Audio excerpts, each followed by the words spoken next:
Scott Walker. You're tuned to WGNS on this Tuesday morning. And this morning we have in studio from the Murfreesboro Parks and Rec, and I guess Nate will start out with you. Nate Williams is the president, the CEO of Parks and Rec.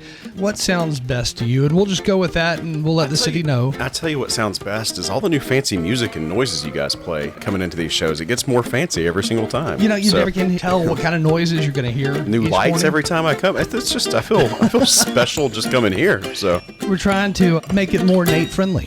Thank you. That's part of the contract, right? That's right. That's right. For our monthly appearances of doing this, for I think we've all done it for 20-something years. So, how many millions have you made off this over the years? A lot. I do once a month with Brian Barrett too. Yeah, there's another. And that's a 10-minute kind of over the phone thing. That's got to be worth. We're renegotiating our contract. I understand. So starting off this morning, what are some of the things? Because it's been cold out there. Yeah. Can you still do Parks and Rec in the cold? We do Parks and Recreation very well in the cold. We have a lot of people who, really enjoy our facilities in the cold. I think, I was out in the Barfield Park last week in the cold, and it was just a beautiful way to see the park. People are still on the trails. Our office is, right off the Greenway, so we see a lot of people still using the trails, but I think there's a warm-up on the way, and I think people are really going to start getting outside and start using those facilities that are just all around us. We've got about 2,000 acres worth of parks. Lots of opportunities for people to get outside. And sometimes it's actually better being cold outside. I mean, you don't get hot walking. It's just nice. I like it like that. Some people like Rachel, she likes it when it's blistering hot, but that's just the way it is. But, this time of year too, the weather's very volatile. We're going from cold into, warmer season. So there's going to be nice days, but inevitably there'll be some stormier days, some rainier days. So I think people, when that comes, always check out our indoor facilities. We've got just a whole litany of great facilities for people to use that are open 6 a.m. to 9 p.m. plus, and just a lot of things to do at SportsCom, at Patterson, at McFadden Community Center, St. Clair Senior Center, the Wilderness Station. There's just the list kind of goes on and on. And a lot of new stuff as well. I mean, everything from the skate park, the pump track, to pickleball. How's the pickleball coming along, by the way? Pickleball is very popular. I was at Old Fort Park this past Saturday, and I was looking out, and I think just the change, the polar shift that we've had at that park, and we always say Old Fort has really been our capstone park. It was developed in the early 80s and really just unique. It was a big park for a municipality, and it really has started to show its age completely, from the golf course to the new pump track.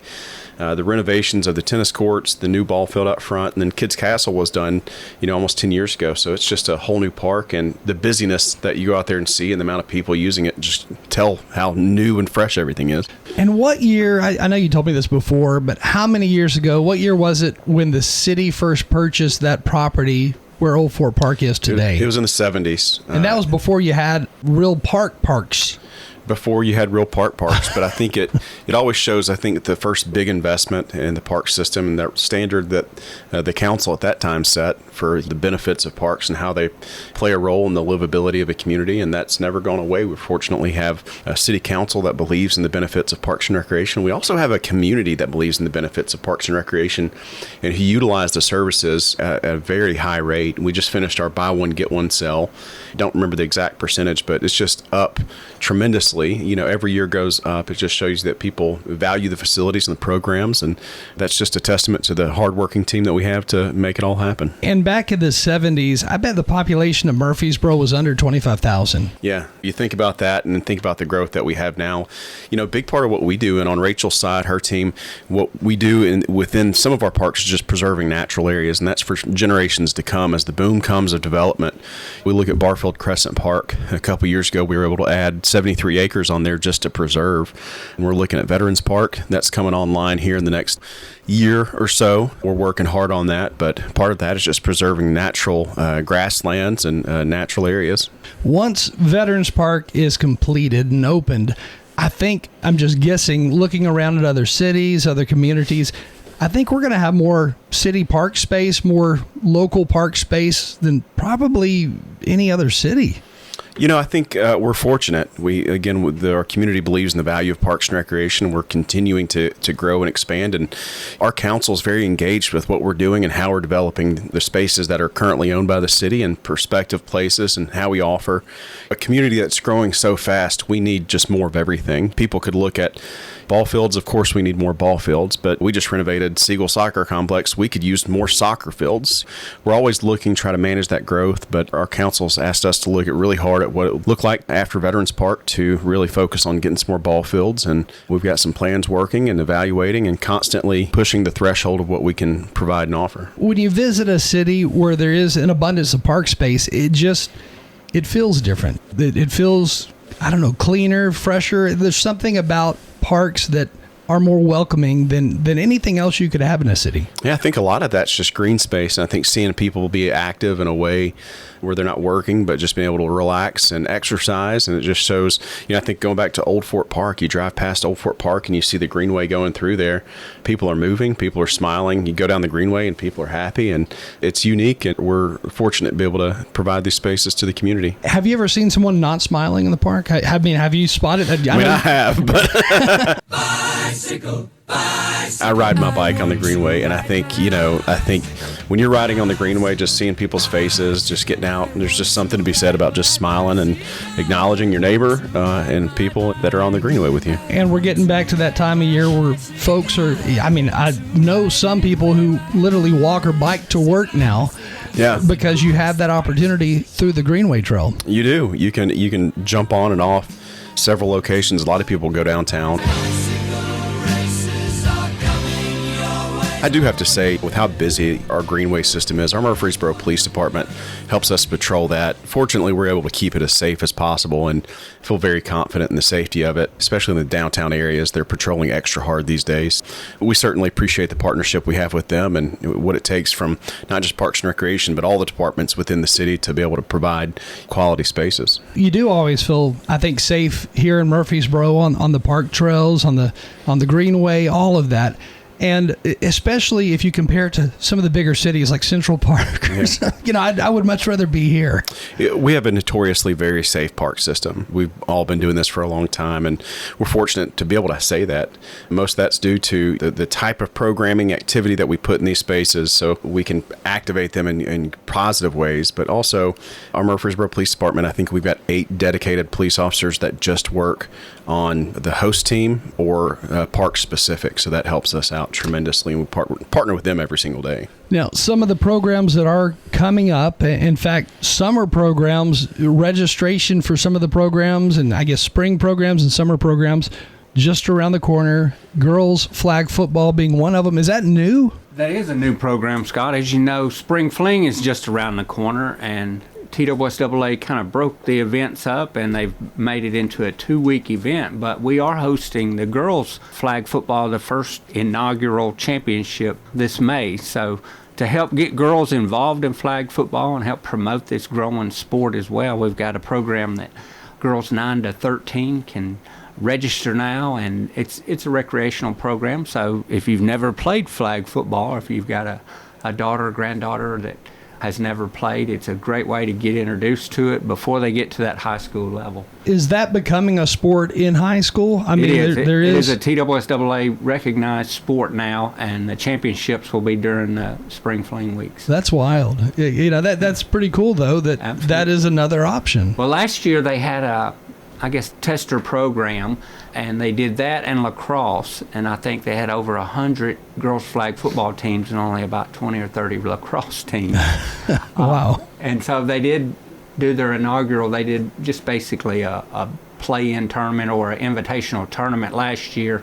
It went over so well that TWSAA board has voted that in as an official high school sport. They'll play their championships in the spring. So you expect the girls flag football sign-up to be pretty big this year? We hope so. It's gradually increasing. I think a lot of it's awareness, and then a lot of it is that I don't know. So, we want to make it clear it's a beginner introduction flag football, so it's a great place to start. So again, where will the games and stuff like that be played? They'll be played at Siegel Park. Yeah, our flag football season in the fall, which is a traditional flag football league, they play at Siegel, and then we'll mimic that in the spring for the girls' flag football. So this is a good introduction to the NFL for a lot of these girls, I'm sure. Right. Good start. Yeah. And then summer camp registration, that is something else that's going to be starting next month. It's hard to believe that summer is like we're already talking about it. Right, and this is perhaps our most popular programs across the board. Summer camp registration starts Monday, and that's both online and in person. So March 2nd, 8 a.m. is when that opens up. That's it. And to register online, do you literally just go to the park's website and you'll see where to click? You can click on the summer camp. We encourage people with the system that we use, if they've used it in the past, they need to go in there and reconfigure the system, make sure their password's set up correctly, because sometimes it'll make you renew your password. And there's the best way I can say it, there's a high demand for all of our summer camps, and they'll fill up very quickly. We do want to make sure we can get people in there, make sure your account's set up, make sure everything's ready to go. If you don't have an account, go ahead and set it up. Create a household. That way you can do it there. But you can register at our main office at 2140 North Thompson Lane, which is our administrative office, or Sportscom or Patterson Park Community Center. Which is the brand new office. I mean, it's been open for a little while now. Yeah. But yeah, how is that working out compared to where you were before? Yeah, it's great. We have our administrative team together, which has been really beneficial.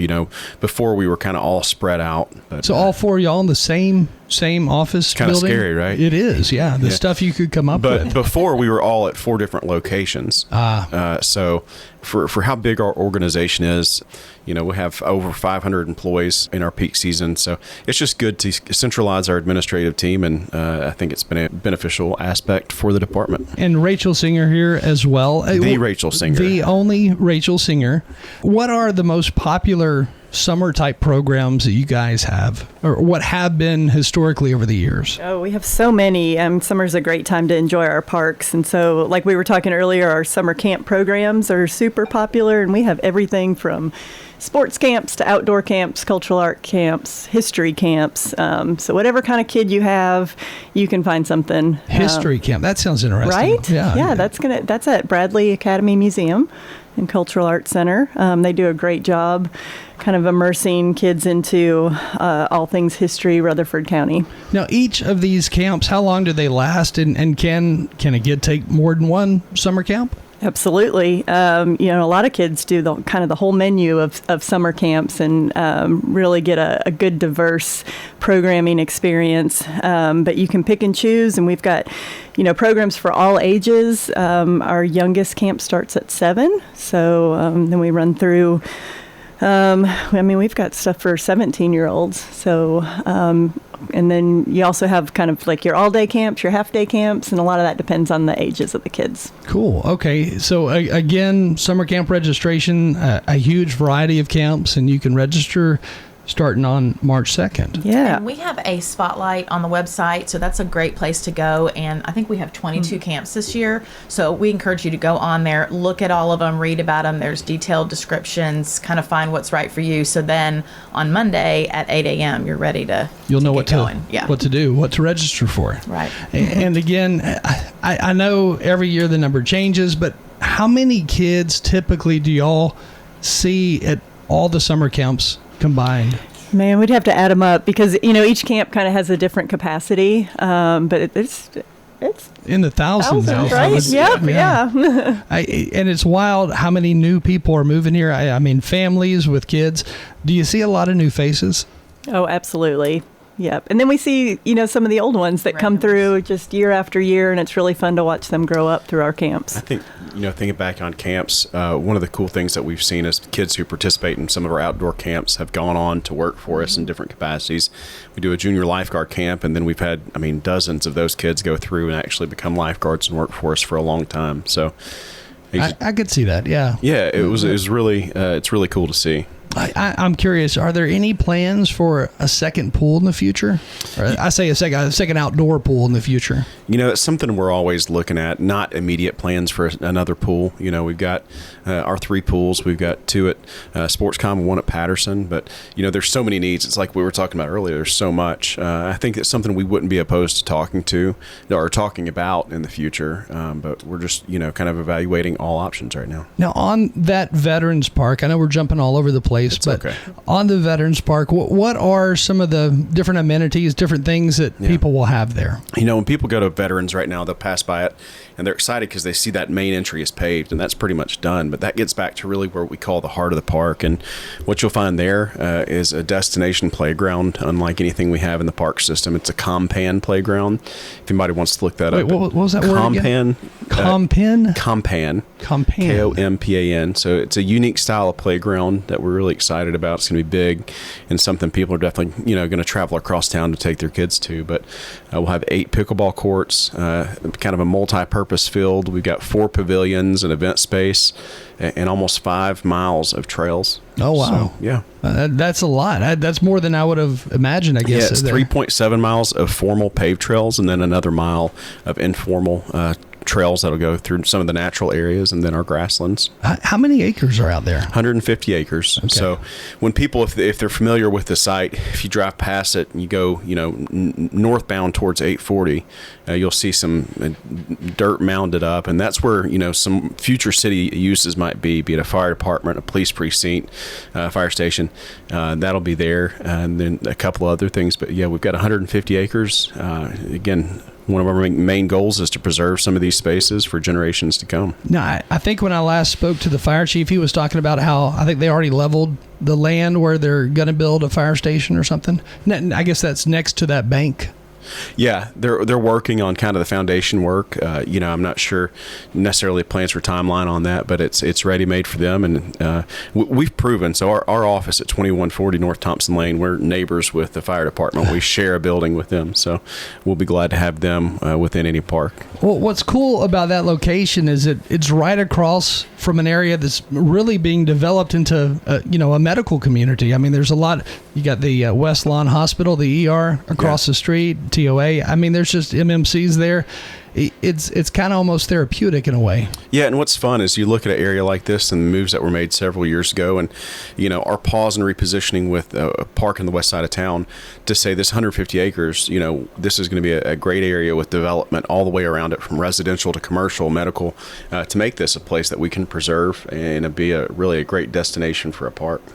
It'll be nice. I mean, once it's all complete, it's going to be pretty cool having that there. Yeah, and people are asking for a timeline.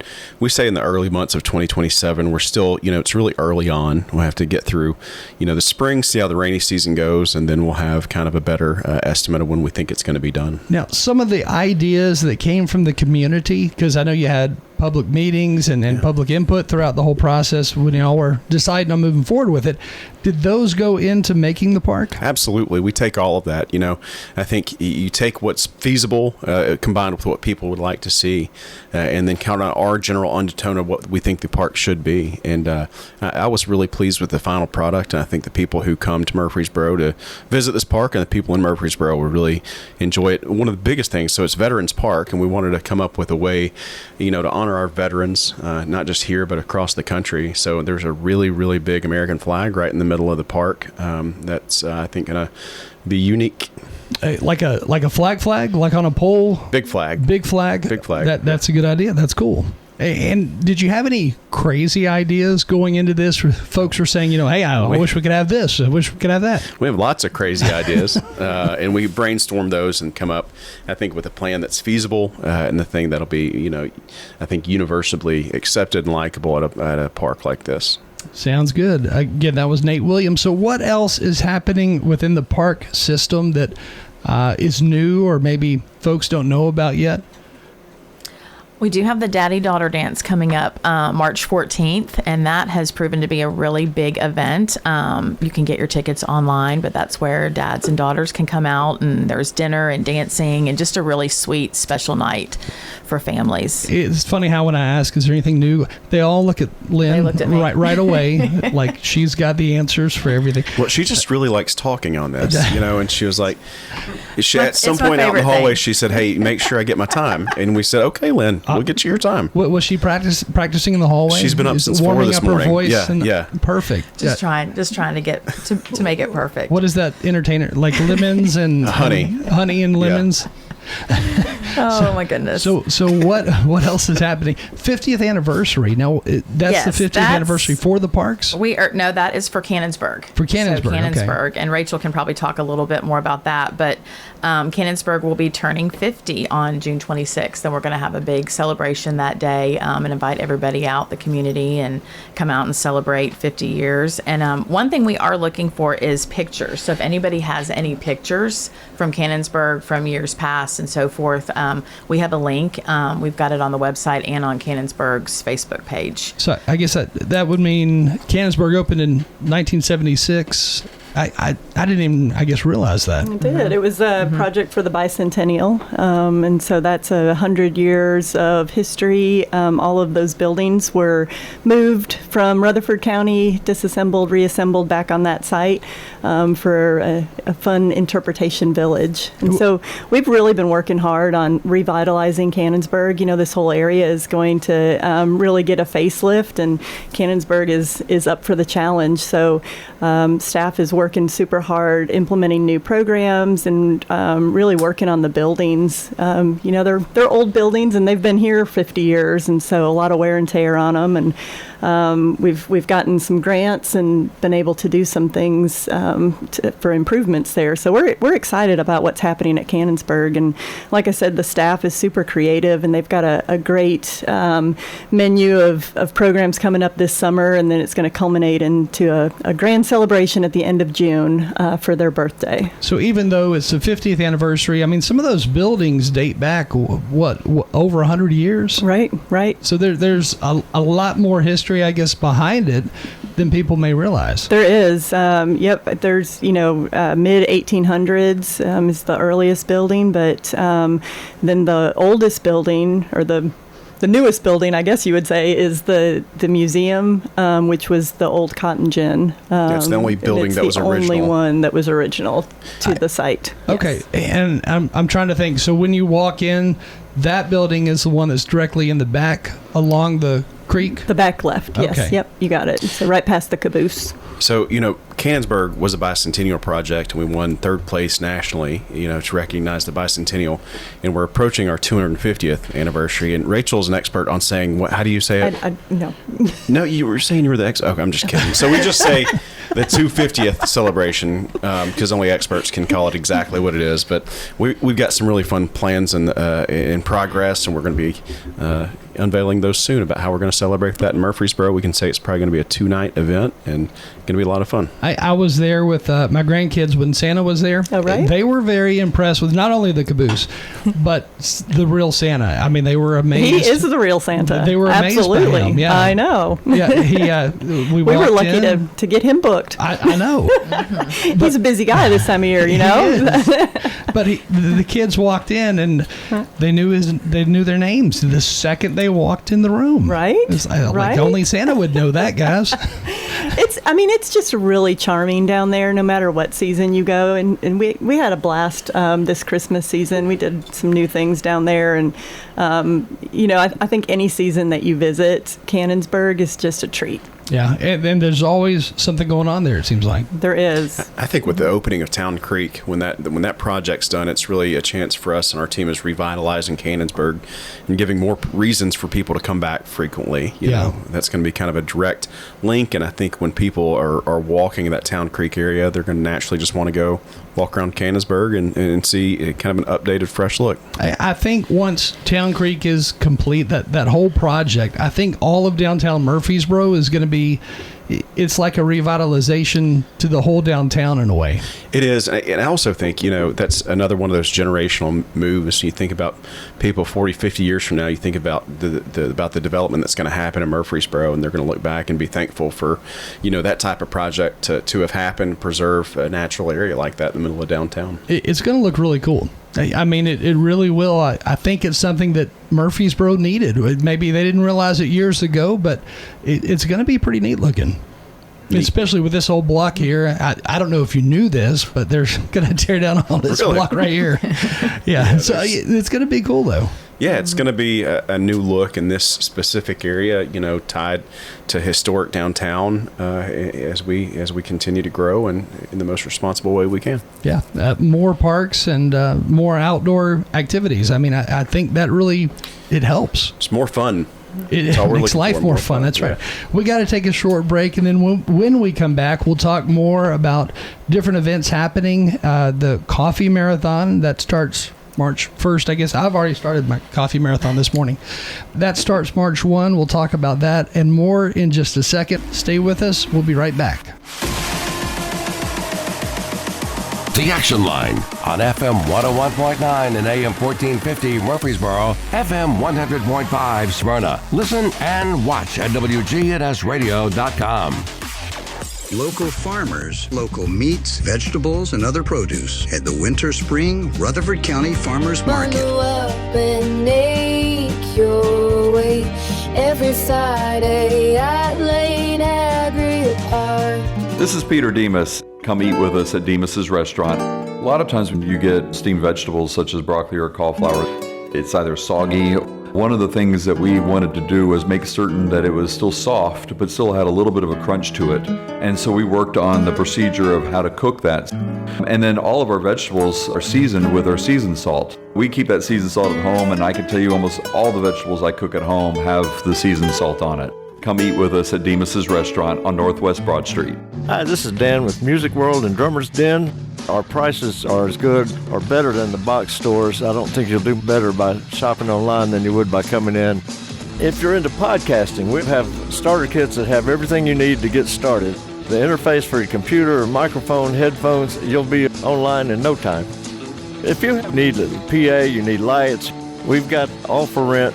Music World and Drummer's Den, 2762 South Church Street, right across from the golf course. South Central Bank has 2 CD specials that will help your money grow. South Central Bank has a 5-month CD with an annual percentage yield of 4.15% or a 25-month CD with an annual percentage yield of 3.8%. 2 great ways to put your money to work. You choose the term that works best for you. $500 minimum balance to obtain the APY. Stop by any of our convenient South Central Bank locations today and take advantage of our 2 great rates. South Central Bank, member FDIC, equal housing lender.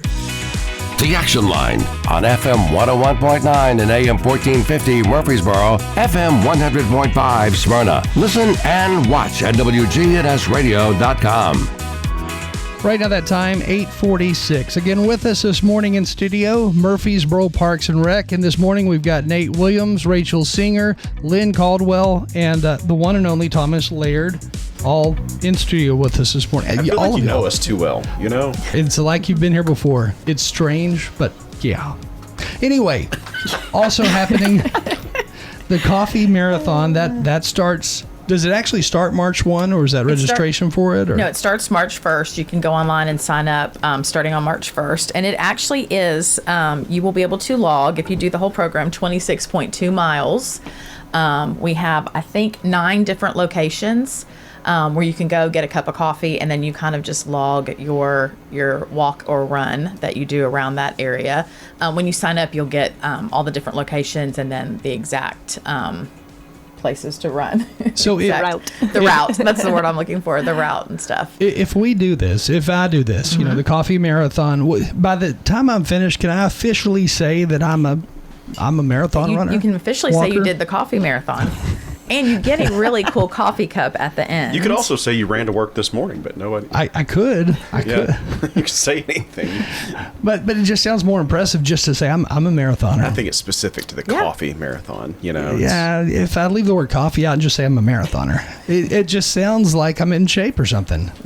It could fool a lot of people on the radio. You be you, but it's still good for you. I don't want to discredit what the coffee marathon does. I know. It's a great way to get up, get moving, get active. It's a good way to get caffeinated.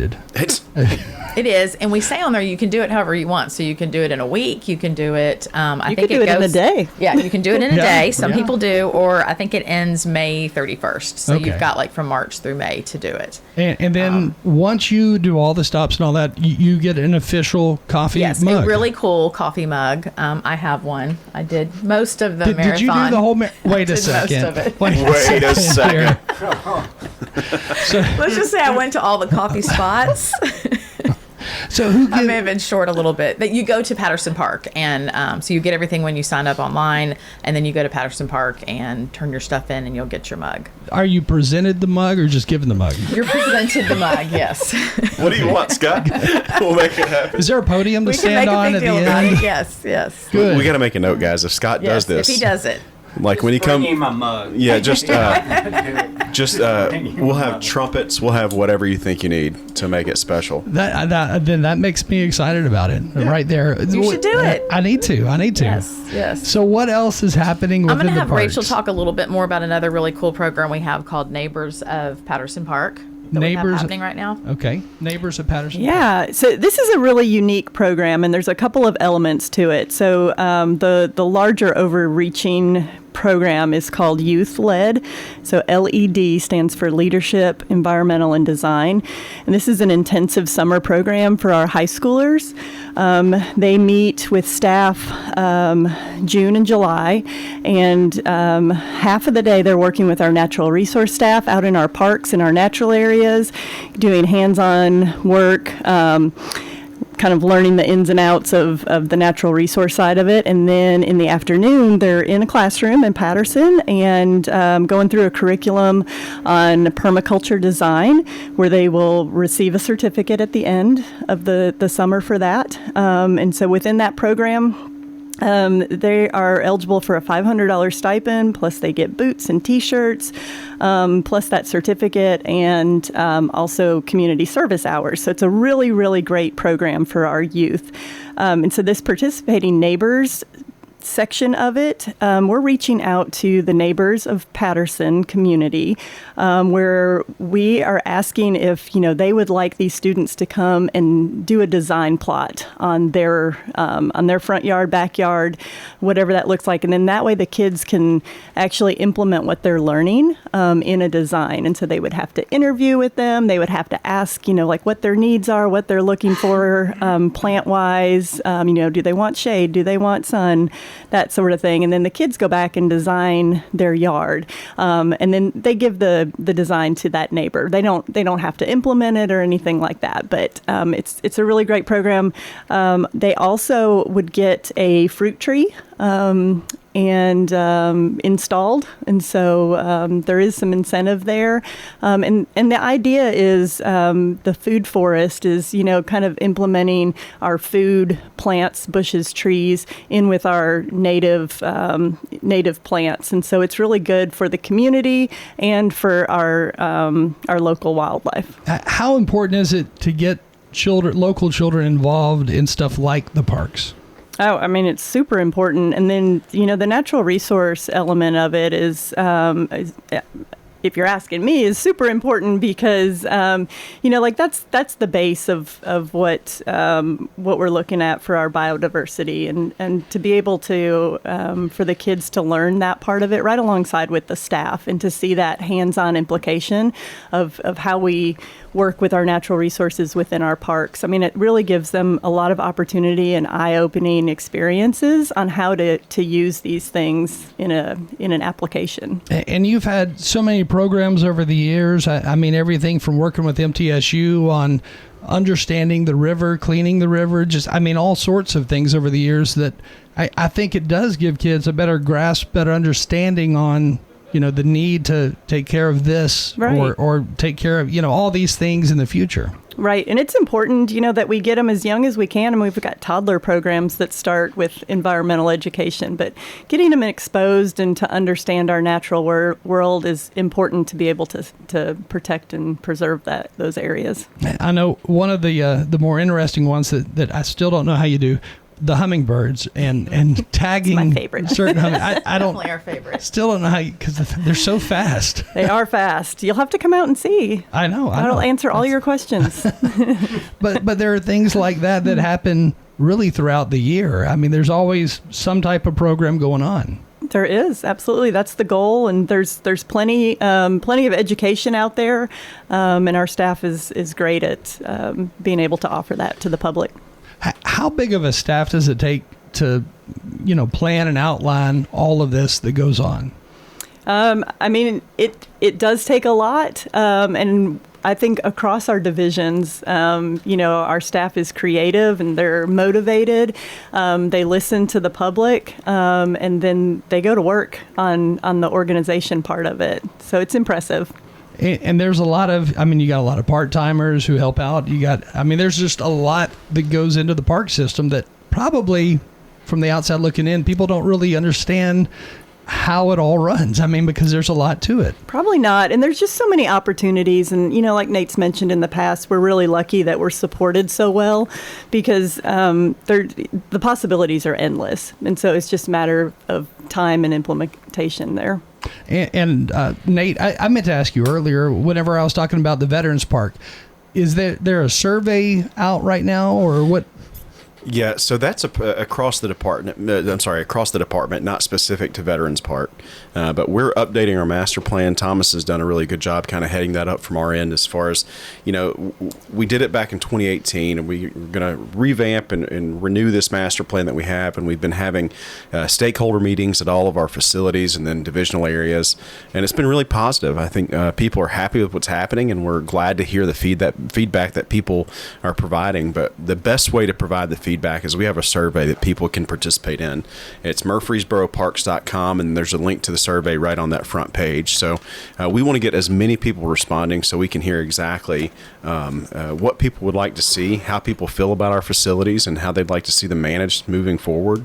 And this has been a fun project. We're tackling this project in-house, and it's been a lot of work. We're fortunate to have a couple of academics on our staff that help with the surveys and stuff like that, so we can generate some really good data and compile that and really help us chart a path for the next 5 years. Hey, and when you're working with like the city council or the mayor or whatnot, are you also helping them or working with them on like the major thoroughfare plan and figuring out new direction for new parks in those areas where they're slowly developing over the years? That's an all of city approach. Our council's very engaged. Our Parks Commission is engaged. The Planning Commission is very engaged. Our planning team, development services. And I think that's where we all have to work together and listen to each other. Just make sure we're charting a path in the right direction. And it's a fun time to be a part of the city because that's happening right now. And we look forward to playing whatever small role we can play in that. And then another thing that, and I forgot to mention this earlier, but the working with the national parks, with the Civil War battlefield, the Stones River Civil War, and all of that. That's something else that you guys are actively doing. That's another part of the parks. Yeah, we do. We actually met with the superintendent from the Stones River National Battlefield a couple weeks ago. He and Rachel and I met with the city manager and the mayor and just talked about what we're doing together. And our partnership, Rachel kind of fosters that, and our rep from that side, but has never been better. We work together. We do several events throughout the course of the year. A lot of our properties are right next to theirs. We're fortunate to have had properties donated to us from the American Battlefield Trust that are adjacent to national parks. So we're learning from them the best way to kind of present and honor those and add those to the park system and make sure we represent those in the best way we can. Well, what's cool about that, and I guess I didn't really understand it until I read more about it online, there's only like a handful of city park departments that work with the national parks, on parks, on park systems and so forth. So it's kind of an honor. It's cool. Yeah, it's awesome. I think we work with what Rachel was talking about earlier, our natural resources side. I think that is very unique to have a natural resources division within a municipal park system. And I think they like the idea of that, and they work together, and our teams work together to really preserve these areas. And again, now that we've had several properties donated to us by the American Battlefield Trust that are completely adjacent, it's just a great time to renew and always refresh that relationship and, make both the organizations the best we can. We've got like 2 seconds left because there's 2 commercials I forgot to put Murfreesboroparks.com for all things related to Parks and Recreation. And there you can learn take the survey. Take the survey and register for the summer camps, register for the coffee marathon, all of that stuff. All the things, yep. Sounds good. Well, thank you for joining us this morning. Thanks, Scott. Again, with us today, folks from the Murfreesboro Parks and Recreation Department. Stay with us. We do have more news coming your way next, including a look at local news in just a minute. Rocky the Raccoon's got the know-how. Well, we're back for another Teaching Tuesday. He's smart. This is the Recycled Minute, powered by RecycleRightTN.com. And I've got a whole bin full of brilliance for you this morning. Save old bottle caps for art projects. You glue them into mosaics, making a beautiful piece of art, or fashion them together to make a coaster. You can also use them to make colorful signs. It's creative and keeps those tiny plastics from sneaking into landfills, which we don't want. For more ideas or locations on where you can recycle near your house, visit recyclerightTN.com. And I'm Rocky, the Recycling Raccoon, and I'm out of here. And that's today's Recycled Minute with Rocky the Raccoon. Find the closest place to recycle near you by going to recyclerightTN.com.